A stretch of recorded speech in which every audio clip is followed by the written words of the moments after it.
આપ સર્વોને હેતપૂર્વક જય શ્રી સ્વામિનારાયણ। આજની સત્સંગ કથા વાર્તા નિજ મંદિર સાવરકુંડલા, પવિત્ર માઘ માસ અંતર્ગત આજની સત્સંગ કથા વાર્તામાં આપણે શ્રીમદ સત્સંગી જીવનની કથા સાંભળશું। પ્રકરણ 4, અધ્યાય 30।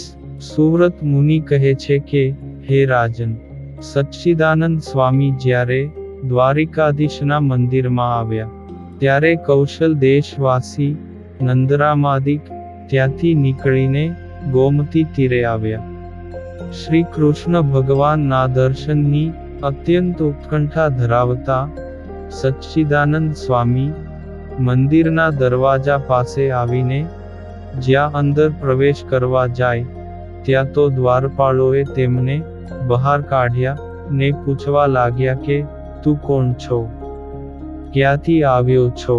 ધન આપ્યા વિના કે અમારી આજ્ઞા વિના, તેમજ શંખ ચક્ર આદિ છાપ લીધા વિના આમ દોડીને ક્યાં જઈ રહ્યો છે? તું અહીંથી તત્કાળ નીકળી જા। જ્યારે આ રીતે તિરસ્કાર કરીને દ્વારપાળોએ લાલ નેત્રો કરી સ્વામીને બહાર કાઢ્યા।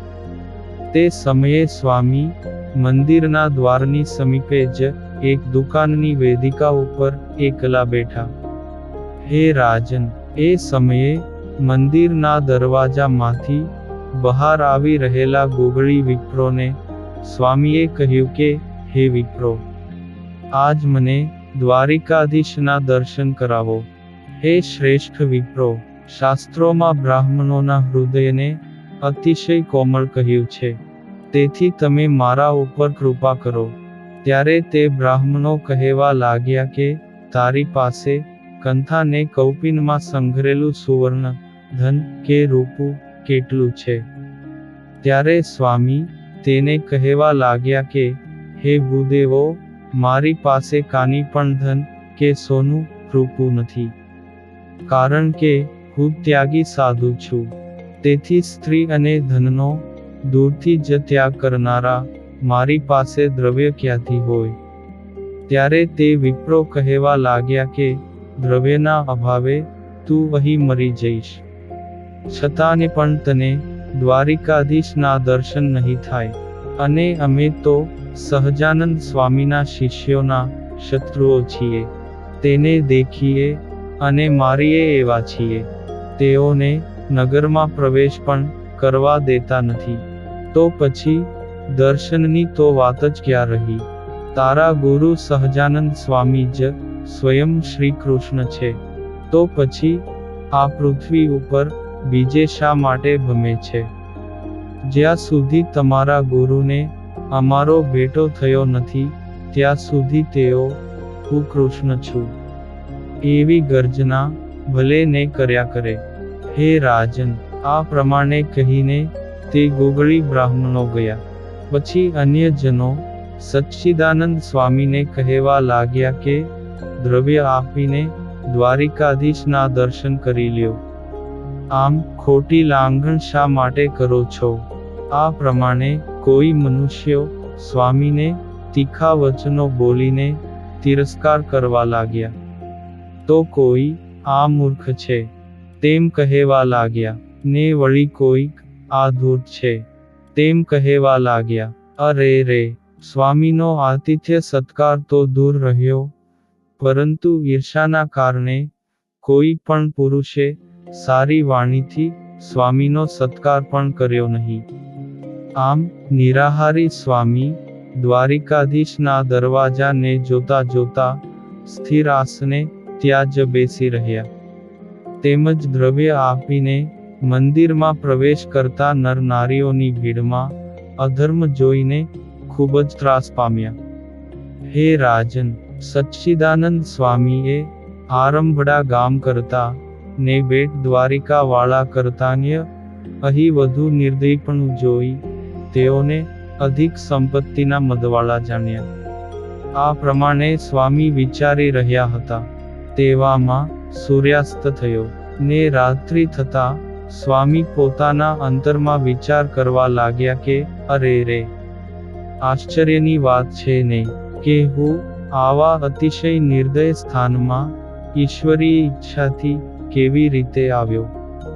હવે મારે શું કરવું? ને શ્રી કૃષ્ણ ભગવાનનું દર્શન કઈ રીતે થશે? જો શ્રી હરિની આજ્ઞાથી મારા ગુરુ ભાઈઓ એવા મુક્તાનંદ સ્વામી જેવા ત્યાગી સંતો આ તીર્થમાં આવશે તો તે મહાપુરુષોની તો શી દશા થશે? ને વળી દ્વારિકાધીશના દર્શન કરીને આવો, આવી શ્રી હરિની આજ્ઞા છે. તે આજ્ઞાનું પાલન કર્યા વિના મારે કઈ રીતે તેમની પાસે પાછું જવું? જે સાક્ષાત પ્રગટ ભગવાન શ્રી કૃષ્ણ ગઢપુરમાં વિરાજે છે તે જ ભગવાન શ્રી કૃષ્ણ અહીં દ્વારિકામાં ચતુર્ભુજ સ્વરૂપે બિરાજે છે. ને તેમની આજ્ઞાથી હું અહીં આવ્યો છું. માટે ભક્તપ્રિય અને સર્વના અભિપ્રાયને જાણનારા હે દ્વારિકાધીશ ભગવાન મને પોતાનું અવશ્ય દર્શન આપશે જ.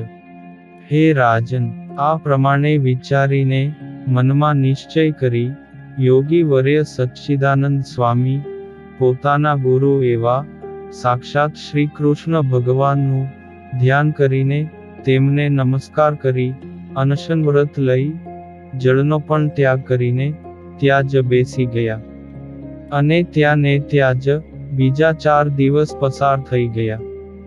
હે રાજન, સમાધિમાં શ્રી કૃષ્ણ ભગવાનના દર્શન કરતા હોવા છતાં એ પ્રત્યક્ષ દર્શનની ઉત્કંઠા ધરાવતા સચ્ચિદાનંદ સ્વામી અતિશય ધીરજ ધારણ કરીને 5મા દિવસે આ સ્તોત્રથી તેમની સ્તુતિ કરવા લાગ્યા.